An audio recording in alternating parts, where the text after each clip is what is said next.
ఈ గత వారం రోజుల నుంచి సంఘటనపై గ్రామంలో భయభ్రాంతులకు గురయ్యే విధంగా ఉంది. ప్రచురించడం జాగ్రత్తగా ప్రచురిస్తే బాగుంటుంది. అయితే మేము మహాత్మా జ్యోతిరావు పూలే గారికి మేము ఎటువంటి వ్యతిరేకం కాదు. మనం కలిసి చేసుకున్న వాతావరణం, పండుగ వాతావరణంలో నెలకొన్న వాతావరణంలో అజ్ఞాత వ్యక్తి వచ్చి దీన్ని భయభ్రాంతులు సృష్టించడం జరిగింది. ఆ వ్యక్తిపై తగిన చర్యలు తీసుకోవాలని కోరుతున్నాను.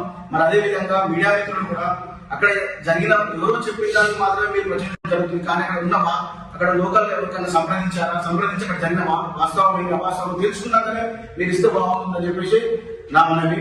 రెండోది ఇంకో విషయం వస్తే ఊర్లో గత 30 సంవత్సరాల నుంచి ఎటువంటి ఘర్షణ వాతావరణం లేని సమయానికి ఇది గత 2-3 రోజులు ఉంది.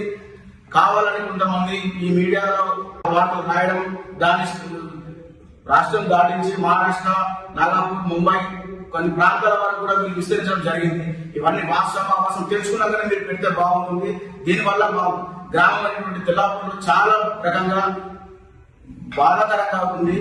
అదే వ్యక్తి తెలంగాణ శ్యామ్ అనే వ్యక్తి ఒక రూమ్ లో కూర్చొని బయట ఇవ్వడం కాదు. ఇక్కడ జరిగిన వాతావరణం ఏంటి, ఇక్కడ ఏం నడుస్తుంది ఇక్కడ వచ్చి తెలుసుకున్నాకనే మీరు ఒక వీడియో ఇలాగ ఒక వ్యక్తి మీద, ఒక సంఘం మీద, ఒక కొన్ని ఊరు పైన మీరు ఇలాంటి వార్తలు ప్రచురించడం సరైనది కాదు. దీనికి తగిన క్షమాపణ చెప్పాల్సిందిగా మా తెలంగాణ నుంచి మేము కోరుతున్నాము. మిత్రులకు ఇక్కడ వచ్చేసిన శివాజీ యూత్ మెంబర్స్ అందరికీ ధన్యవాదాలు. నేను చెప్పదలుచుకుంది ఏంటంటే గత 4 రోజుల నుంచి జరుగుతున్న ఇచ్చేవి అంటే శివాజీ స్టాచ్యూ గురించి, జ్యోతిరావు పూలే గారి గురించి జరుగుతుంది. అక్కడ జరిగిన ఇష్యూ ఏంటనేది ఫస్ట్ గమనించాల్సిందిగా కోరుతున్నాను. కారణం ఏంటంటే ముఖ్యంగా as a Tellapur village member గా, సభ్యుడిగా మాట్లాడుతున్నాను. ఇక్కడ మెయిన్ గా ఖరాబ్ అవుతుంది ఏంటంటే విలేజ్ నేమ్ ఖరాబ్ అవుతుంది. అది దృక్ప్రచారం ఎందుకు చేస్తున్నారు